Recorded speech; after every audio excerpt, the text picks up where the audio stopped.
Hey people, welcome back. In this session, we are going to learn about how to perform the one sample proportion test. So one sample proportion test is a statistical method that we use to determine whether a sample proportion is significantly different from a hypothesized value or not.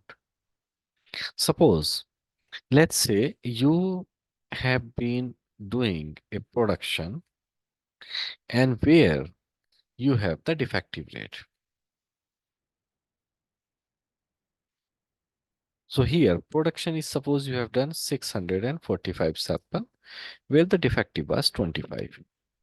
Now if you look for the defective proportion here, defective proportion will be 25 by 645, which is around 3.8% or 0.038. Now you are targeting that my defective, what target?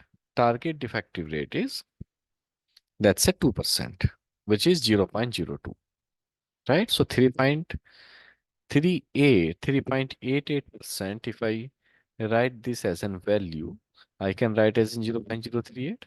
Similar way, if I say 2%, I can write this value as in 0.02. This is the way we'll be writing in the Minitab.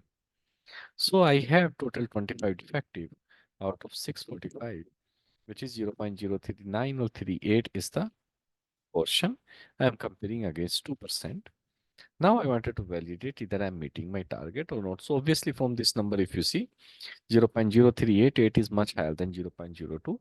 We did not meet the target, but let's understand the statistical process. So 25 out of 645. We'll go to the mini tab.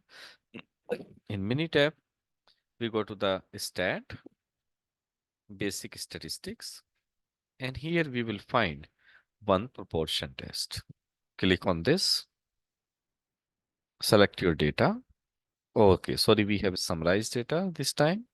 Number of events was 25 out of 645. I think this was the number. Yes. Hypothesized value 2%, which is 0.02. Nothing. Let it be as it is and click on OK. And now you see the differences. Here is the result.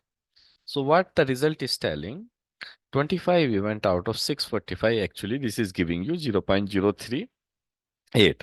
So this is your 0.038 value, assuming. Now target is 0.02. 0.02 is somewhere, let's say here is the target.